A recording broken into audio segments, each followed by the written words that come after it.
especial. Uma cabeça que pensava o futuro, um turbilhão de ideias e ideais, um safanão no conformismo, um susto na estagnação e o sopro criador de uma obra imortal. Monteiro Lobato foi tudo isso e mais. Promotor de justiça, escritor, editor de livros, artista plástico, fotógrafo, empreendedor do petróleo, adido comercial em Nova York e, acima de tudo, um homem entusiasmado com a ideia de tornar o Brasil melhor. Neste programa especial, vamos acompanhar a aventura de Monteiro Lobato por seus 66 anos de vida. Uma trajetória que parte daqui, do sítio em Taubaté, onde ele nasceu, e vai até os estúdios onde sua obra é adaptada para a televisão.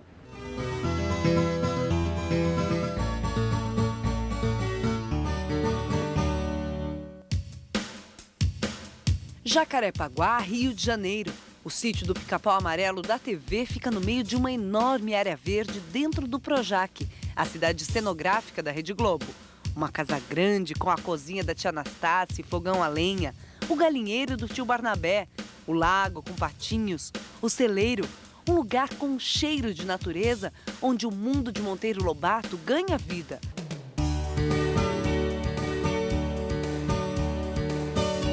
O mundo da fantasia foi inspirado em um lugar que existe de verdade, a Chácara do Visconde, em Taubaté, onde Monteiro Lobato passou boa parte da infância. O menino Monteiro Lobato passou momentos inesquecíveis na Chácara do Visconde, em Taubaté. Neste terreiro, criava brinquedos e brincadeiras e debaixo dessa jaqueira inventava e contava histórias para as duas irmãs. Ele tinha duas irmãs que deviam deixá-lo alucinado, né? Que elas não eram de brincadeira. Eu me lembro meu avô contar que andava de patinete ou de patinho, o que houvesse na época, na casa do Visconde, tão grande que era, dentro de casa. Fazia seus brinquedos, esperar autistas de menino, pescava, tinha um cavalo chamado Piquira, que ele andava a cavalo. Então foi uma infância muito rica, muito feliz, porque a infância da criança que sem amarras, né? Porque as pessoas, ele vivia solto nos sítios, fazendas dos avós. Até os 6 anos, a escravidão existia aqui. Então ele viveu com aqueles negros na fazenda, em Taubaté. Isso tudo ele foi incorporando, são experiências de vida que para um cidadão curioso como ele, observador como ele carregou e transformou em personagem mais tarde. Quando criança, Monteiro Lobato era carinhosamente chamado de Juca. Aos 5 anos já sabia ler, aprendeu com a mãe e nunca mais parou.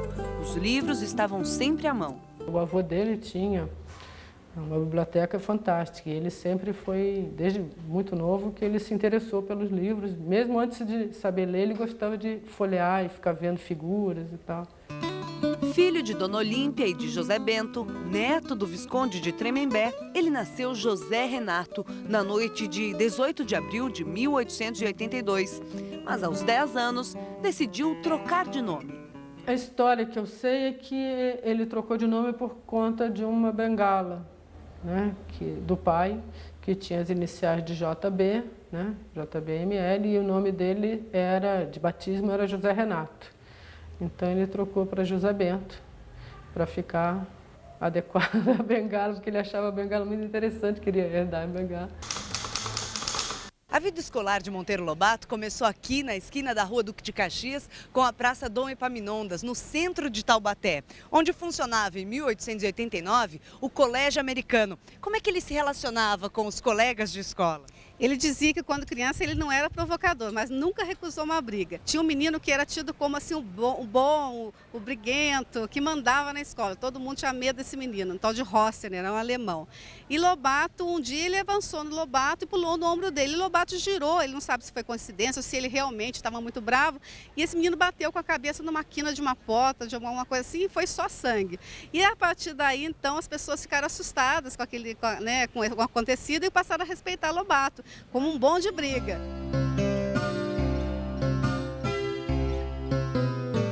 A Aqui na Praça Doutor Barbosa funcionou outra escola por onde o Lobato passou. É, o Colégio Paulista, onde ele passou um bom tempo da vida dele e onde nessa escola, o Colégio Paulista, ele escreve o primeiro artigo para o jornal Guarani, um jornal estudantil. E acaba fundando também um periódico, um jornalzinho H2O. E aqui ele começa, também ele se inspira depois em várias personagens que estão nos seus livros. Lobato era um grande apreciador da cozinha caipira e valorizava o que era feito com ingredientes tipicamente brasileiros, como o milho, por exemplo. Meu avô era comida simples, caseira. Ele gostava de feijão com arroz, farofa, curau, pamonha. Coisa bem trivial ele gostava. Não era de comida complicada. Ele gostava de tomar leite com farinha de milho. E depois algumas receitas, ele falava muito da pamonha, que a pamonha era uma das coisas mais lindas que ele já tinha conhecido na culinária. E gostava de pamonha, bolinhos de milho. Então, quando ele levantava cedo para visitar a fazenda, e algumas vezes é citado na obra que ele sentiu o cheiro, o aroma dos bolinhos de milho sendo feitos na cozinha e que ele adorava tomar café com bolinho de milho. Mesmo rodeado de tantas guloseimas, Lobato comia pouco. Mas quando o assunto era sobremesa... Paçoca, doce de leite. Ele cortava pedacinhos daquele tijolão e punha no bolso. O bolso dele tinha formiga, tinha tudo, era uma coisa horrível. Quando não era o doce de leite de Baré, antes era rapadura. Ele picava em pedacinho também, punha no bolso, para estar um negócio chupando docinho. Não era bala, era rapadura. Eu adoro rapadura até hoje, por causa dele. Ele tinha um bolso muito interessante. A culinária típica do Vale do Paraíba foi mostrada em uma das adaptações do Sítio para a TV. Durante 10 anos, Geraldo Cazé foi o diretor do programa. Ele guarda até hoje os relatórios elaborados por uma equipe de especialistas responsáveis pelo conteúdo de cada episódio. Neste, o alerta dos pesquisadores é para a maneira como deveria ser preparado o bolo da tia Anastácia. Esta lista mostra os quitutes típicos do Vale do Paraíba que poderiam estar na mesa de Dona Benta. Monteiro procurou nas nossas raízes, virou um pouco as costas para o Atlântico e ficou olhando para o interior, para a parte mais rica nossa, né? Como acompanhamentos para chá e café, os pesquisadores sugerem biscoitinhos e bolinhos. Tudo isso poderia estar num livro de receitas como este que Monteiro Lobato passou a limpo para a esposa, Dona Purezinha, quando eles moravam em Areias, no comecinho do casamento. Essa aí é a receita do biscoitinho manhoso, feito com araruta. Mas tinha uma iguaria que era xodó do escritor. Era o içá, né? É o içá, que ele é um grande comedor de içá. Ele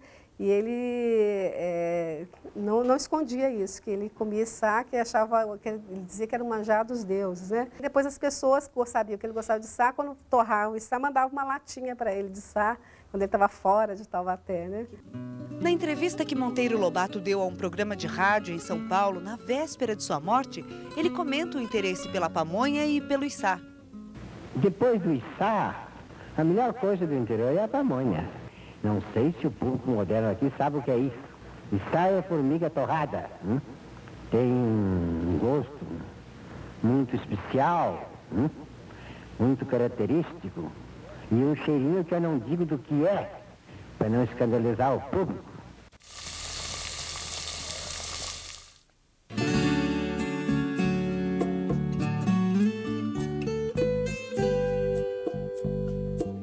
Dos colégios de Taubaté para a faculdade em São Paulo. O endereço de Monteiro Lobato na capital era uma república que acabou ficando famosa. Rua 21 de Abril, bairro do Brás, região central de São Paulo. Nesta casa, hoje modificada, morava Monteiro Lobato quando estudante de Direito. Era o Minarete, o local onde a turma do cenáculo se reunia para sonhar com um mundo melhor. Hoje a casa não tem mais a torre, que era uma de suas características, mas a construção escondida por um muro alto ainda desperta muita curiosidade. Essa casa aqui, então, a senhora parou para olhar por quê? Porque dizem que é linda, maravilhosa e, sinceramente, estou achando. Dizem que é a casa de Monteiro Lobato. Eu comprei há 16 anos, me sinto orgulhoso porque Monteiro Lobato foi uma grande pessoa e eu fico feliz em estar aqui morando no lugar que ele morou. As inscrições na entrada lembram uma antiga tradição da República do Minarete. Quando a turma de Lobato morou aqui, as frases eram outras. Havia 2 inscrições na parede. Aqui só se come pão do espírito. As visitas dos profanos só podem durar 10 minutos. Além de Lobato, moravam na casa outros 7 estudantes que juntos formavam o Cenáculo, um grupo cheio de ideias e projetos revolucionários. Muitas conversas costumavam acontecer no centro da capital paulista. Aqui era o entroncamento onde se encontravam os amigos dele. O pessoal que vinha beber aqui ao lado, num bar que chamava Café Guarani, que é aqui na 15 de novembro, no comecinho da 15 de novembro. Era aquela fratria de amigos, né? Aquele grupo de amigos que o que unia eles era essa vontade de transformar o mundo desde aquela época, né? Tanto a escola, quanto a sociedade, quanto o pensamento, tudo, né? Que ele tinha alguns professores que ele gostava muito e prestava muita atenção, mas os que ele não gostava, não prestava atenção, ele passava a aula desenhando nos livros, ele ficava na orelha dele, assim, em torno da página, nas margens, ele desenhava. Ele era um moço que, na sua geração, ele mesmo, já como jovem, como estudante, ele já tinha muito destaque. Sítio do Pica-Pau Amarelo. Sítio do Pica-Pau. Pedrinho danado! Essas cenas marcaram para sempre a vida de quem era criança na virada dos anos 70 para a década de 1980. Mas o pessoal um pouquinho mais velho já havia experimentado o fascínio de ver as histórias de Lobato contadas na TV. A primeira adaptação do Sítio do Pica-Pau Amarelo para a televisão foi feita em 1951. Neste prédio onde funcionava a TV Tupi de São Paulo, o sítio era encenado ao vivo, porque naquela época ainda não existia o videotape. A escritora Tatiana Belin foi a primeira a adaptar os textos de Lobato para a televisão. Fã do escritor, ela se lembra da primeira vez que Lobato lhe telefonou e pediu para falar com o marido dela, o diretor Júlio Gouveia. Imagina se eu imaginava que Monteiro Lobato ia telefonar para mim, para o Júlio. Eu falei, trote. Aqui é o Rei Jorge, ele riu e disse, não, aqui é Monteiro Lobato mesmo.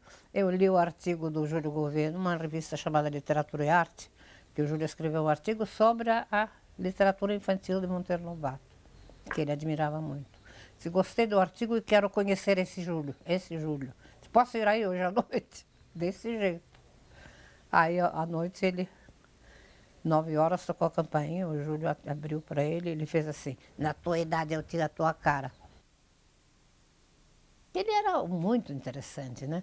E a conversa era mais, ele falava e a gente ouvia, estatelado lá. Alguns anos depois desse contato, Tatiana roteirizou o primeiro episódio do Sítio. Sentei e escrevi, aí foi embora, um atrás do outro. E como é que as pessoas receberam? Nossa, era dos carros-chefe da emissora, imagina. Adoravam. Ficavam em casa, não iam para lugar nenhum. Não viajavam para assistir. E era uma vez por semana só. Em horário nobre? É, no horário nobre. O sucesso foi tão grande que os atores não saíam das páginas dos jornais. Ficamos 12, 13 anos na televisão. Nada de improviso, era tudo muito preparado, muito ensaiado. Imagina se improvisar para cima do Monteiro Lobato. Tá louco. E eu respeito. Então ensaiava a tarde toda na terça-feira. Aí na quarta, a tarde toda a gente ensaiava no cenário. A gente ensaiava marcado com giz no chão. Aqui é a sala, aqui é a porta, entra, aqui tem uma cadeira. Então a gente fazia um ensaio, lendo às vezes, sem decorar. Aí no dia, era tudo ao vivo. Aí na quarta tarde a gente passava ensaiando no cenário, lá no estúdio. E tal, aí já com roupa, tudo. Aí chegava às 6h30, dava um frio na barriga.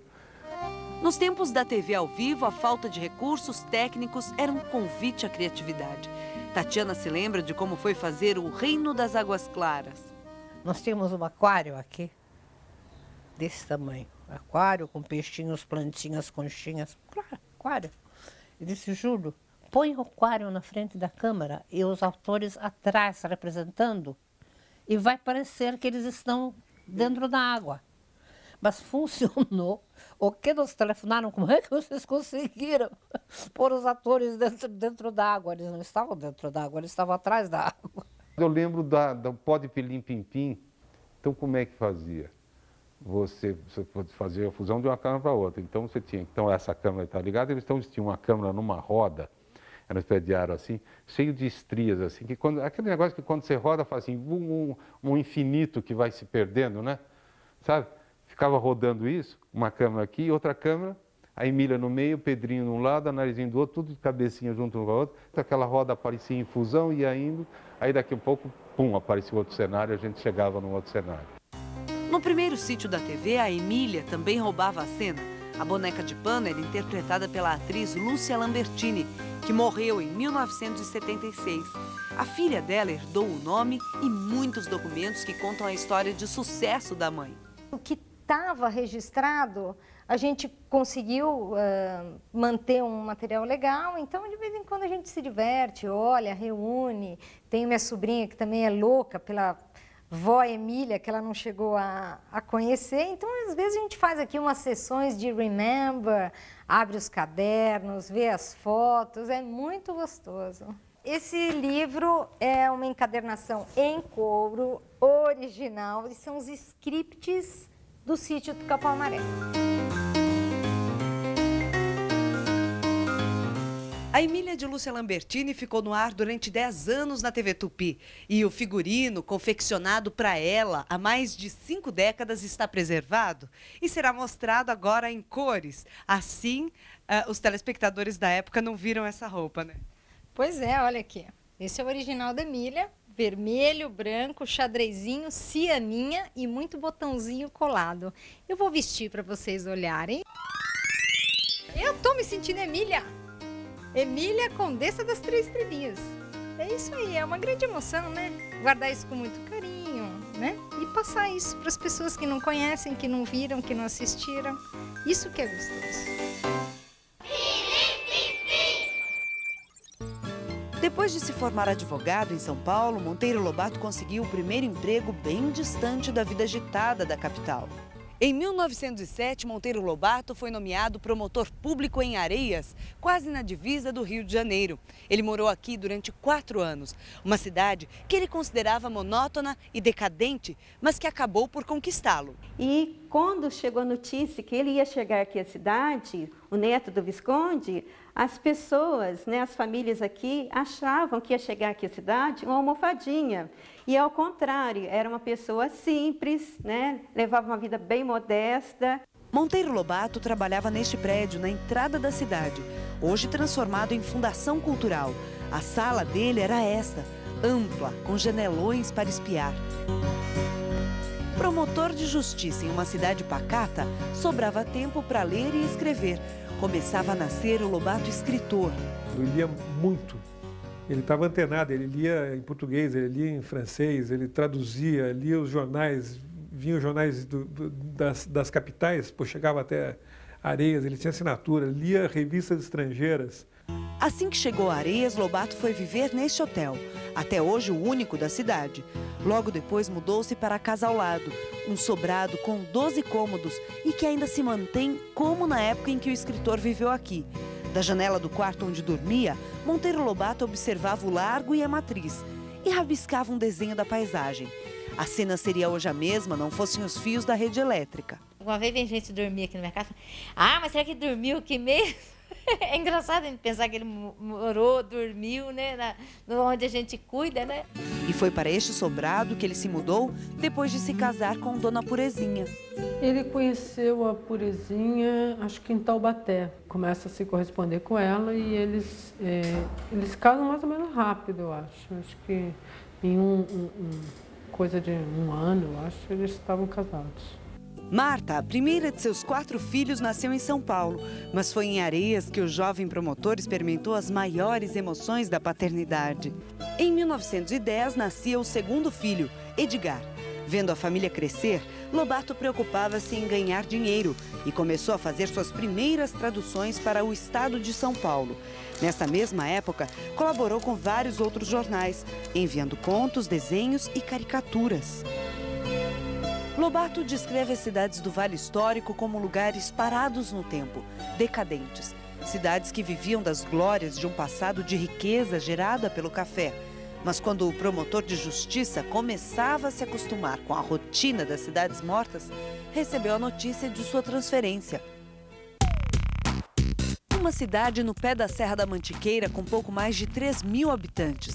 No centro de Monteiro Lobato, as homenagens ao escritor estão por toda parte.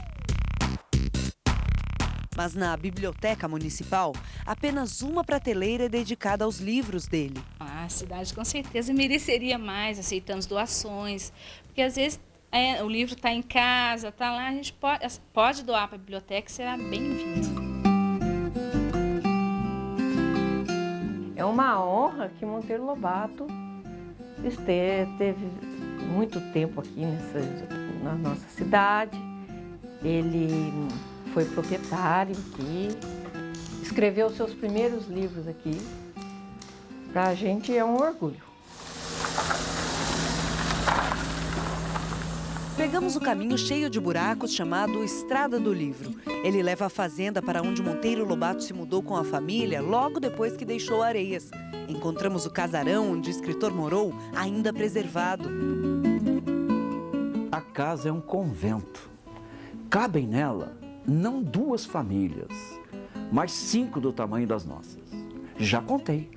Tem 80 portas e janelas. A sala de jantar mede 14 metros de comprimento. Uma extensão de terra na Serra da Mantiqueira muda o rumo da vida de Lobato.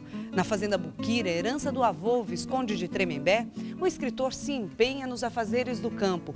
Quer tornar a propriedade lucrativa. Sobra menos tempo para a leitura e para a escrita. Mas tudo o que vê e vive aqui, Monteiro Lobato vai armazenando. E em carta ao amigo Godofredo Rangel confessa: gesto, uma obra literária, que realizada será algo novo neste país. De fato, mais tarde, Lobato afirmaria que todos os contos do primeiro livro dele, Urupês, foram inspirados na fazenda. Hoje a propriedade pertence à dona Maria Lúcia, uma mulher que cresceu brincando de fazer de conta em meio aos livros do escritor. Às vezes, quando eu abro a janela, eu me sinto narizinho. Na minha infância, por exemplo, minha brincadeira predileta era olhar os peixes, porque eu li Monteiro Lobato a vida inteira, então eu também gostaria de conversar com eles. Assim que chegou à fazenda herdada do avô, Lobato começou a reparar no comportamento do caipira. Com o tempo, o escritor entendeu que o caipira era consequência e não causa do atraso. Quando o Lobato toma contato com pesquisas de saúde pública, estudos sobre saneamento básico, saúde, ele entende que o Jeca é daquele jeito porque ele é doente, ele é faminto, ele é abandonado, ele é excluído. Agora a gente dá um salto para 1947, o Lobato cria o Zé Brasil. O que é esse Zé Brasil? É um Jeca sem terra. Você vê, isso é uma questão atualíssima. Hoje você tem os movimentos sociais que lutam por reforma agrária, estão aí provando e mostrando que o Monteiro Lobato continua atual. O caipira descrito por Lobato ainda pode ser visto nos arredores da cidade batizada com o nome do escritor. Aos 80 anos, seu José Quintino caminha solitário, depois de trabalhar o dia inteiro na lavoura. Jeca Tatu morreu. Acabou. Esse Jeca Tatu era muito antigo, né? Eu, no tempo que eu era molequinho, ele existia ele. Hoje não existe mais.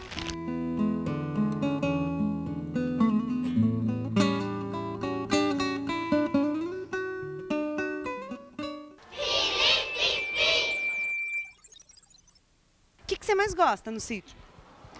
Eu gosto da Emília. Da Narizinho. O Visconde. O Saci. O sítio do Pica-Pau Amarelo nasce junto com o Narizinho.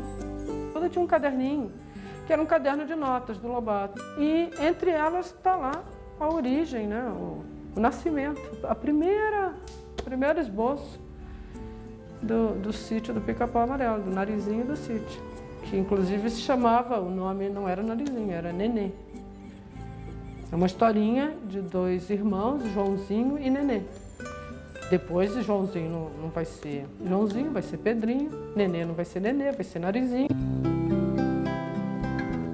O O Visconde de Sabugosa também foi inspirado na infância do escritor. Ele lembrava das cenas dele brincando com as irmãs, duas irmãs, Esther e Judite, mais moças que ele. Eles brincavam na fazenda, faziam aqueles bichinhos virava cachorrinho, virava vaquinha, punha pezinho de palito. Ele tinha um colega chamado Pedro de Castro. E esse Pedro vivia falando, era mais velho que ele, então eles respeitavam os mais velhos. Ele era menino, né? Falava na avó Benta, e Benta ficou na cabeça dele. Quando ele pôs os personagens do sítio, ele falou, vou pôr uma avó, porque a avó é que aguenta bem as crianças, tem paciência. E lembrou do nome Benta. Pedrinho é o próprio Lobato. Aquela coragem do Pedrinho, não mentia nunca. A tia Anastácia era uma pajem do filho dele, chamava-se Anastácia, e era muito boa, resmungava muito, era muito... era uma sábia para as coisas práticas da vida.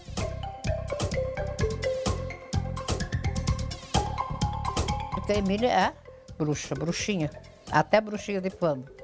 E é boazinha, e é mazinha, e é malcriada, e é inteligente, e é esperta, e é contestadora. Ela é Monteiro Lobato, é o próprio. E uma vez, Lobato contando, eu até parei e perguntei para ela, mas afinal de contas, quem é você, Emília? Ela disse, eu sou a independência ou morte. Era o próprio Lobato. Era o Lobato em forma de boneca, de pano. A Emília encarna a liberdade de expressão, liberdade de pensamento, que é o que Lobato faz e pratica e defende a vida toda. E paga caro por causa disso. A Emília ele foi juntando pedaços de várias crianças. Outra Emília é a Dona Joyce, a neta. Muitas vezes a gente participava das histórias, dava palpite. O que você acha da Emília fazer isso? Ou ela fazer aquilo, eu dava meus palpitinhos. Na Reforma da Natureza é que nós mais tivemos contato e conversamos. Mas tem uma que ele adotou, que é a torneirinha do leite. Botou a torneirinha e eu fiquei muito feliz, orgulhosa da minha torneirinha, a minha contribuição. Já o Saci foi criado a partir de uma pesquisa que Monteiro Lobato fez junto aos leitores do jornal O Estado de São Paulo, em 1917. O livro é resultado das histórias reunidas nessa enquete. E o sucesso foi tão grande que nem os filhos do escritor escapavam do fascínio pelo personagem. Eles faziam de tudo para entrar no escritório do pai. A gente deitava no chão, os pianos por baixo. E meu irmão Edgar, então, que era muito levado, um dia chegou, descobriu o Saci. E ele então enxergava o Sacizinho. Ele está fazendo isso, está fazendo aquilo, está pitando, tudo. Nossa, desesperado. Queremos ver, todos queriam ver, né?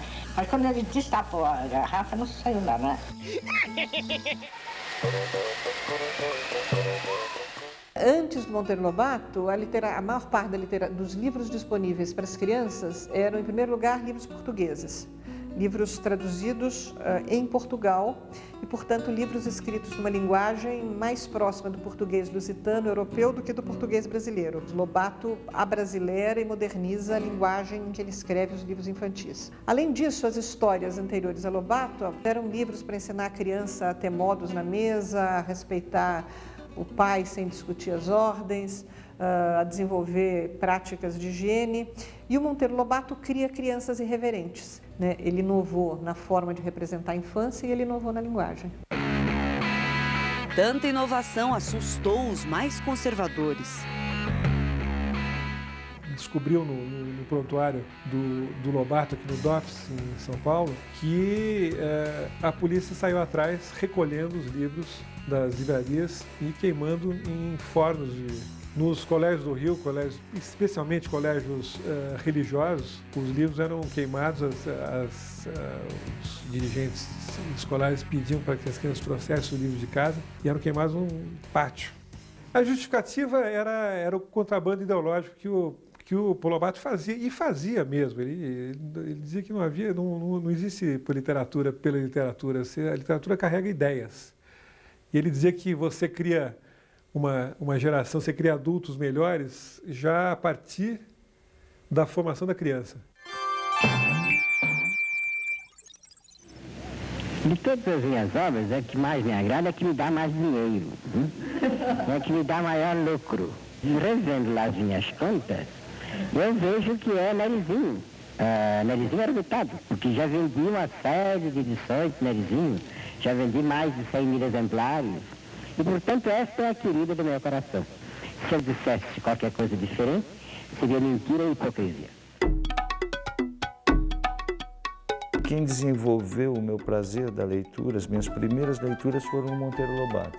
Mas o Monteiro Lobato ele fez uma coisa comigo particularmente fascinante, porque a partir do momento que ele gerou o meu prazer pela leitura, eu fui tendo um monte de outras leituras e fui me formando através da leitura.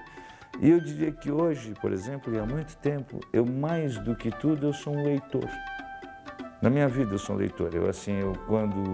Quando leio, eu estou lendo, mas quando eu ouço música, eu faço mais do que ouvir a música, eu estou lendo a música.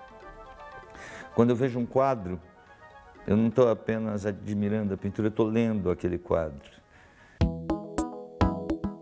Tudo que era mais difícil, ele transformava em muito simples. E tudo que era muito simples, ele aproveitava para complicar um pouquinho, para já dando um ensinamento.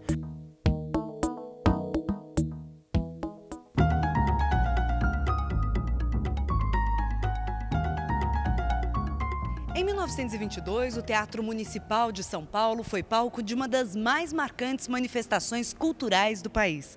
A Semana de Arte Moderna propôs uma nova ordem estética. Neste saguão, borbulharam ideias que deram o que falar.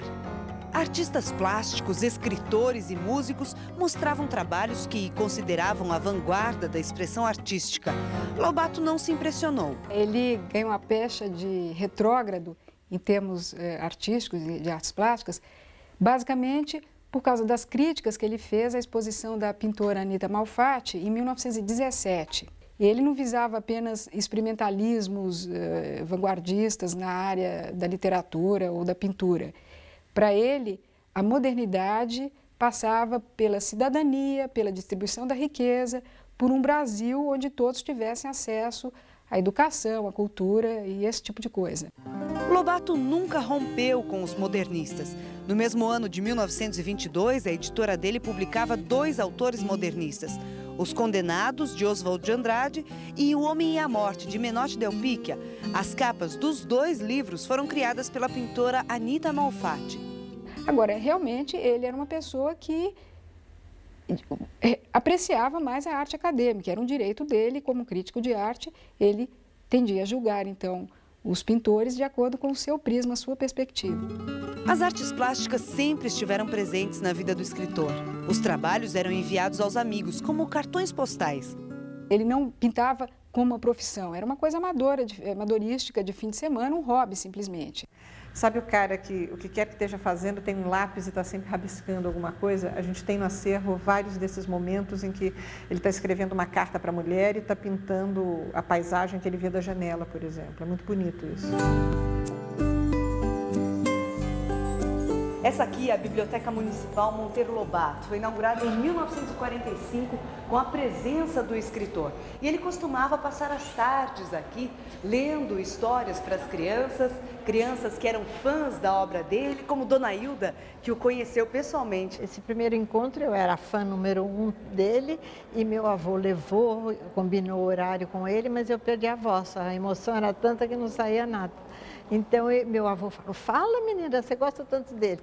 A resposta dele foi, deixa, ela é igual ao papagaio de Taubaté, que pensa muito e fala pouco. Isso já me encantou, daí começou a amizade, né?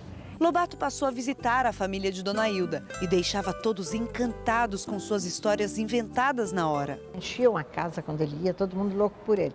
E ele contou tanto da fazenda, do sítio e do burro. E meu avô falou, Hilda, vem cá, onde é essa fazenda dele? Eu quero saber. Eu falei, não existe, vovô, é o do livro. Ele falava como se fosse verdade.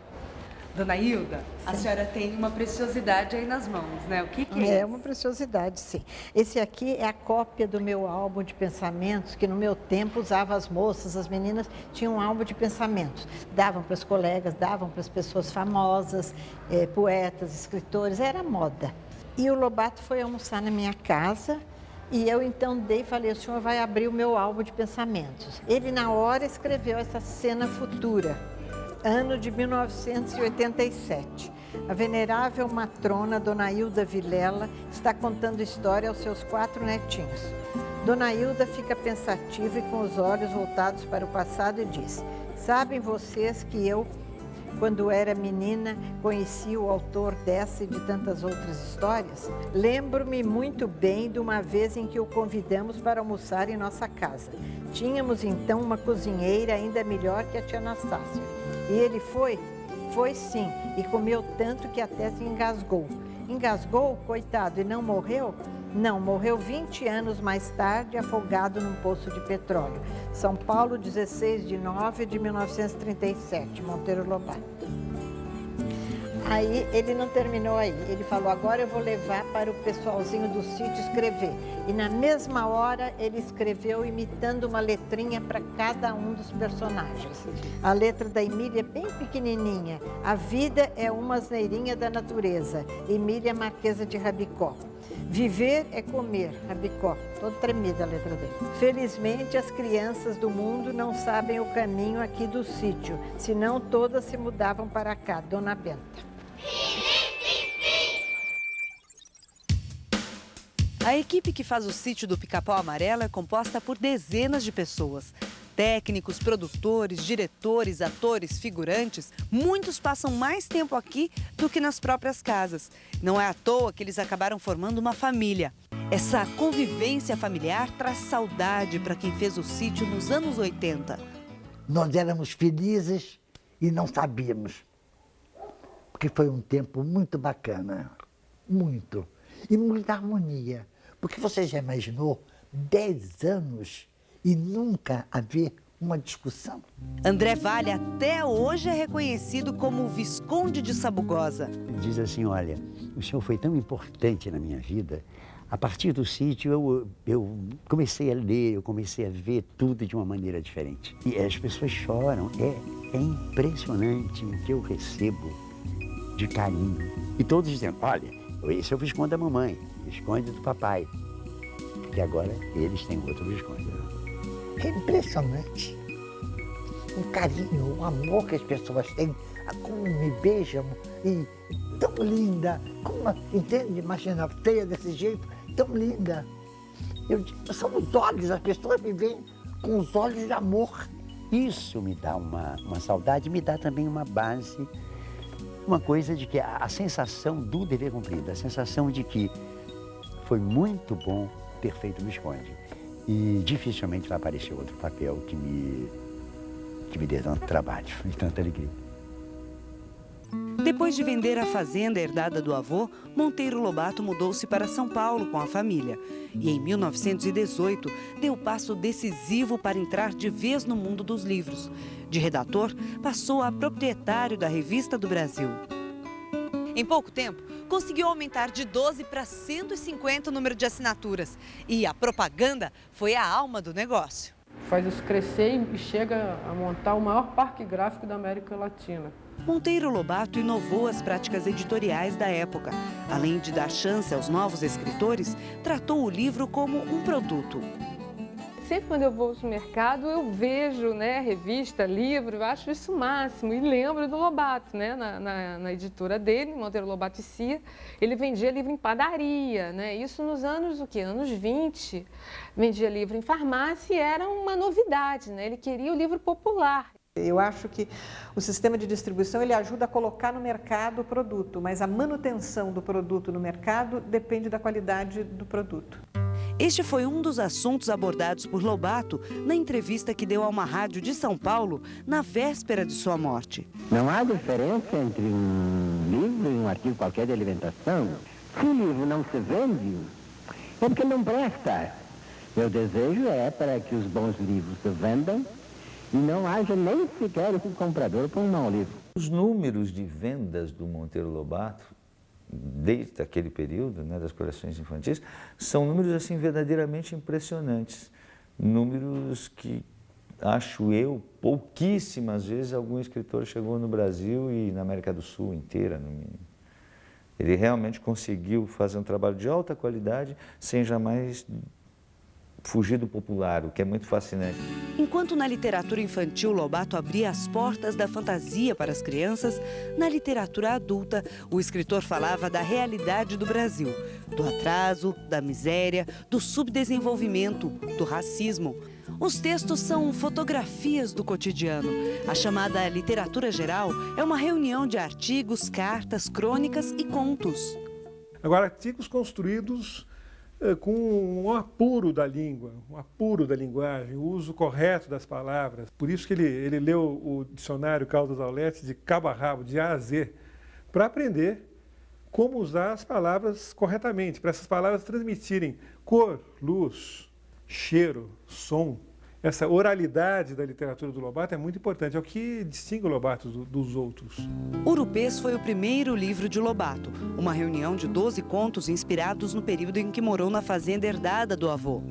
Lobato era um apaixonado por tudo que era causa social. Ele é um escritor de utilidade pública, como disse o Carlos Drummond de Andrade. Escritor que pensa nos outros, pensa na sociologia, pensa na ecologia. 44 anos de correspondência trocada com o amigo e escritor Godofredo Rangel.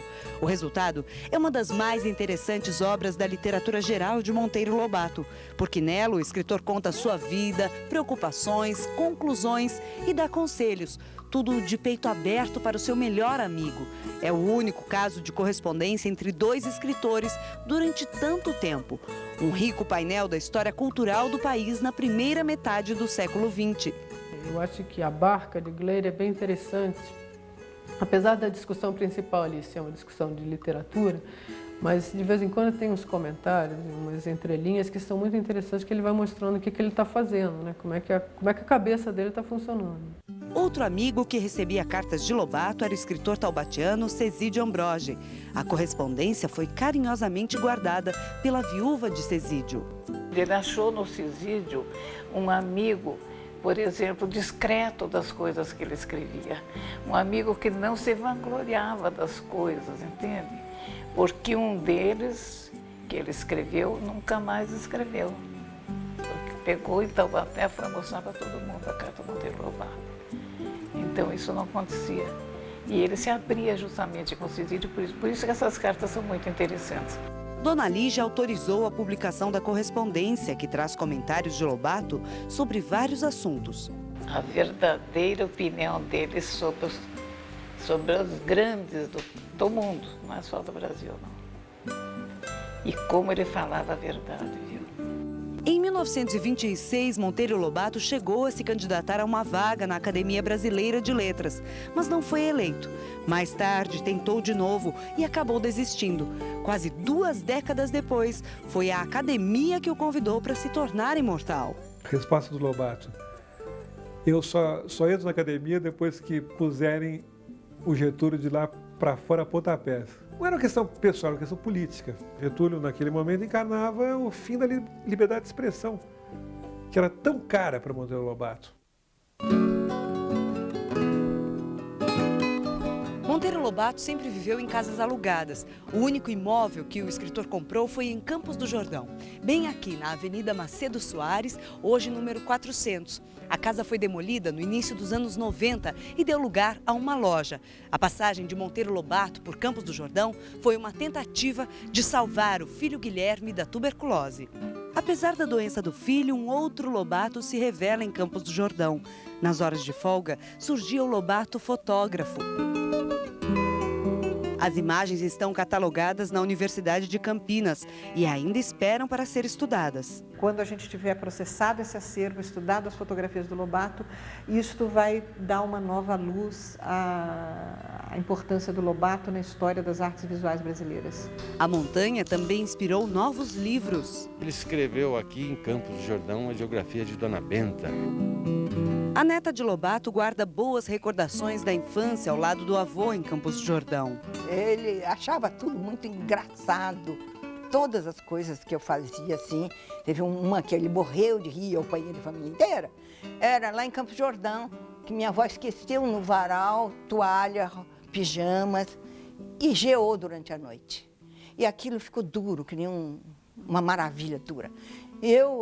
Tinha uns 4 anos, cheguei, que maravilha, o lençol tá duro, e fui fazendo assim, treque, treque, treque, treque, treque, treque. Você sabe o que aconteceu com o lençol quando derreteu, né?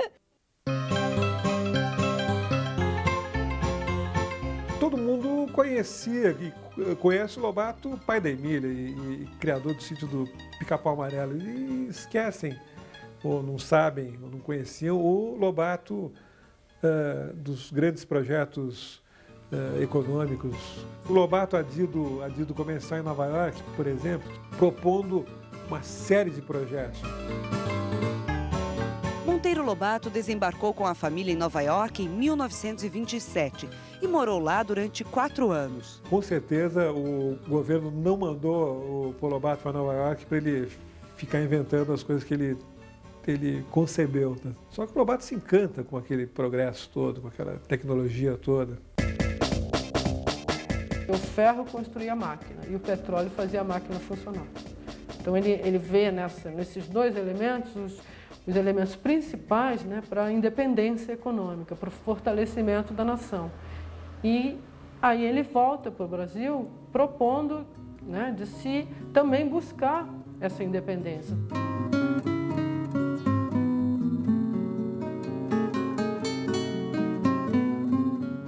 Essa luta foi grande.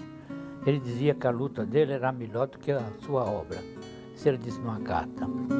O que ele propõe é que a exploração do petróleo siga um modelo, siga os passos que foi no mundo inteiro, ou seja, uma prospecção que é feita com capital de risco. As pessoas se juntam, formam uma empresa e vão prospectar e arriscam. Se achou petróleo, vai ficar muito rico. Se não achou, perdeu o dinheiro. Em Águas de São Pedro, interior de São Paulo, lugar que na década de 20 era conhecido como Araquá, a Companhia Petrolífera de Lobato montou uma das torres de prospecção, que, aliás, ainda está em pé. Em 1933, Lobato estava muito entusiasmado com o que for encontrado aqui, um veiozinho de petróleo. Por causa das dificuldades na perfuração, Lobato jamais encontraria grandes reservas do combustível. Hoje, né, se sabe que o petróleo no Brasil, a profundidade é muito grande, né? Se precisava de uma tecnologia muito mais aprimorada para perfurar isso. Então ele se mete assim, tem várias experiências que eles estão perfurando, aí quebra as brocas, e aí tem que esperar e vem de fora e demora, é um processo muito complicado. Mas o esforço do escritor pela industrialização do país encontraria apenas frustração, resultado de perseguição política e dificuldades impostas por grupos estrangeiros.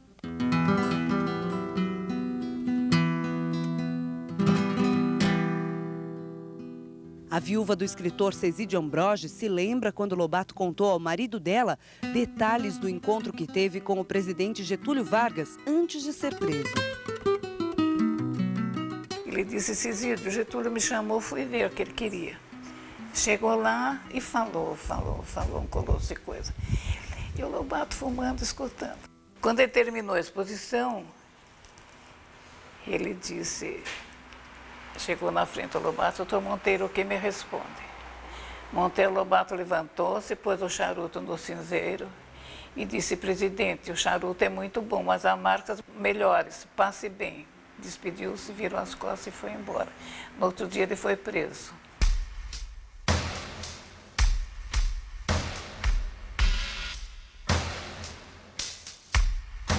A prisão dele foi traumática, ele estava em casa, saiu de pijama, entraram, bateram, levaram.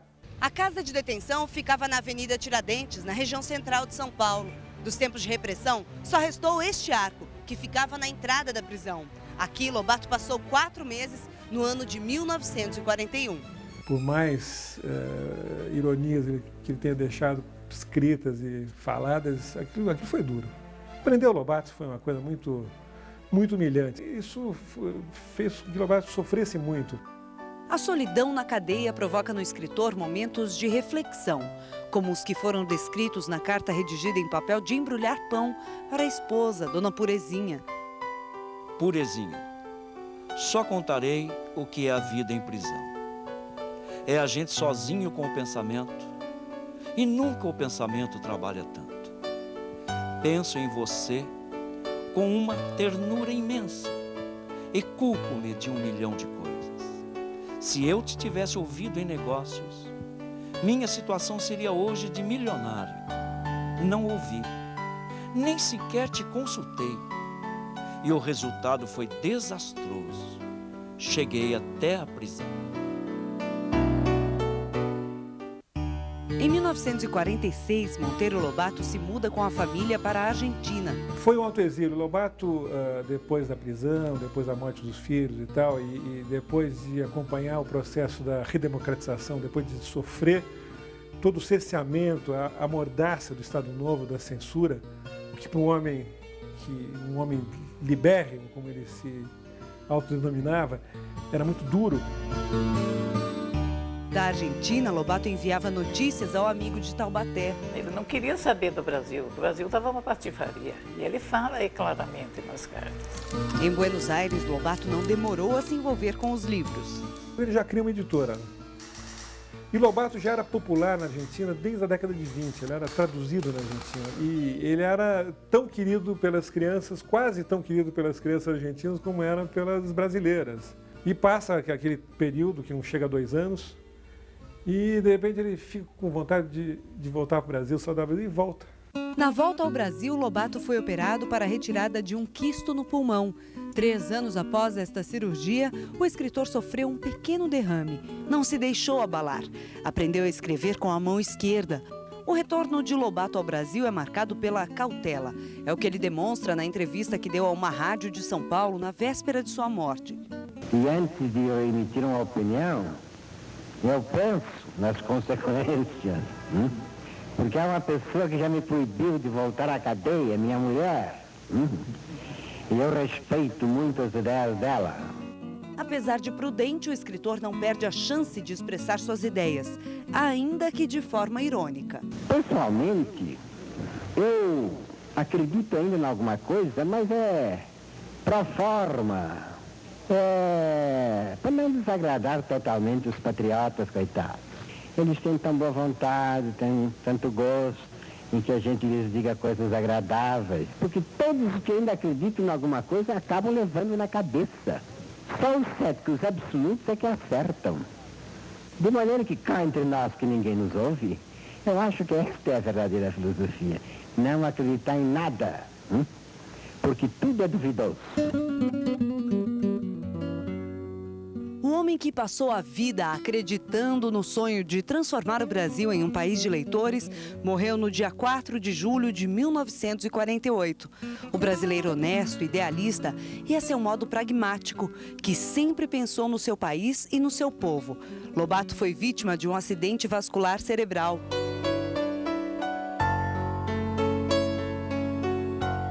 Existe um depoimento, isso está nos jornais dos dias subsequentes à morte do Lobato, em que o Carlos Lacerda conta que chega em casa e comunica para os 2 filhos, Sérgio e Sebastião, que o Lobato tinha morrido.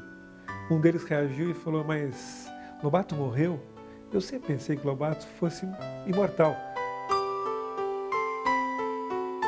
A morte dele foi um impacto. Todos os registros falam em milhares e milhares de pessoas num cortejo que sai da biblioteca municipal.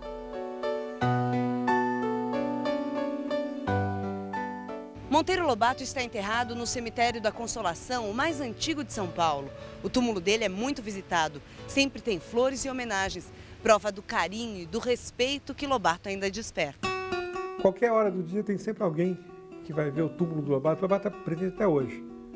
Apesar da pouca divulgação da sua obra, pelas limitações da editora que tem os seus direitos de publicação, há muito pouco livro de Lobato acessível nas prateleiras das livrarias, o que é uma pena.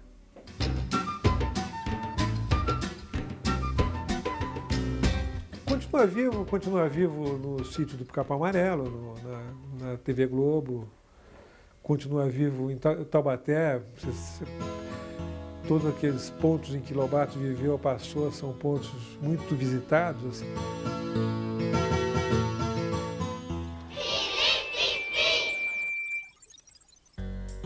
Quase todos os documentos relacionados à vida e à obra de Lobato estão reunidos na Universidade de Campinas. O material, organizado pela viúva do escritor, foi doado pela família. Tem aquarelas, fotos, desenhos e cartas, e até textos originais corrigidos pelo próprio Lobato. Estão aqui o caderninho de receitas que Lobato passou a limpo a pedido da esposa no começo do casamento, e a carta que ele escreveu para ela quando estava na prisão, e as cartas de amor que Dona Purezinha guardou durante o noivado e o namoro. Eu acho que esses documentos mostram várias faces do Monteiro Lobato muito pouco conhecidas. O mundo do faz de conta de Monteiro Lobato envolve e fascina gerações. Neste apartamento, no litoral sul de São Paulo, há um acervo riquíssimo de fotografias, documentos e livros. Mas é passando por este corredorzinho, chegando neste quarto, que está o maior xodó do colecionador. Todas as bonecas Emília já lançadas desde 1957. Eu tenho a mais antiga, essa de 1957, que ela foi baseada na Lúcia, da TV Tupi. Eu tenho muita coisa. A maioria dos produtos que já foram lançados desde 1921, desde as bonecas, revistas, gibis, discos, os livros, né? Algumas primeiras edições.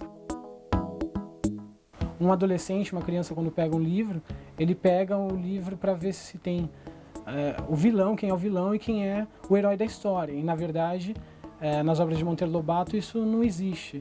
O grande vilão, eu acho, das obras de Monteiro Lobato é a ignorância. E o herói é a sabedoria, o conhecimento.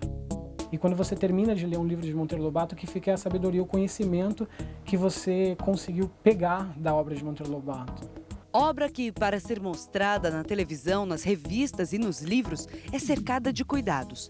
A família de Monteiro Lobato controla tudo, inclusive os roteiros do Sítio da TV. É obrigação da Globo nos submeter às sinopses de cada episódio. Nós escrevemos o que pensamos e telefonamos, conversamos e a gente acerta. Nada dos personagens pode ser alterado.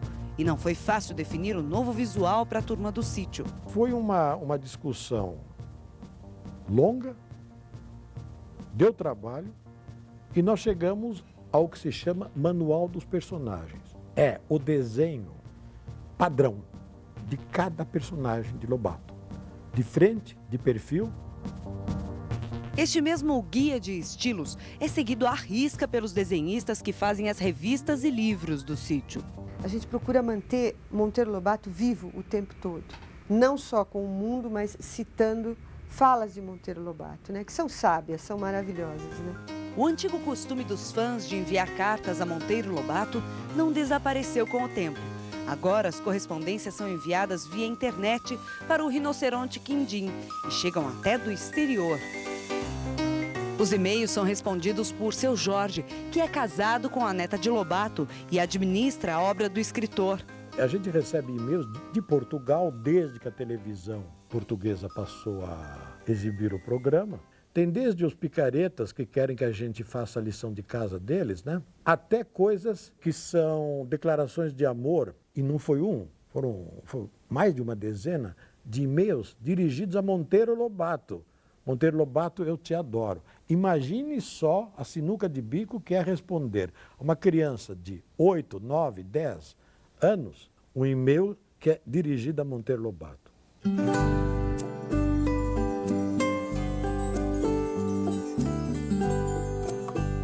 Ele é o maior escritor brasileiro para crianças, com certeza. O maior é o primeiro, o divisor de águas, eu diria.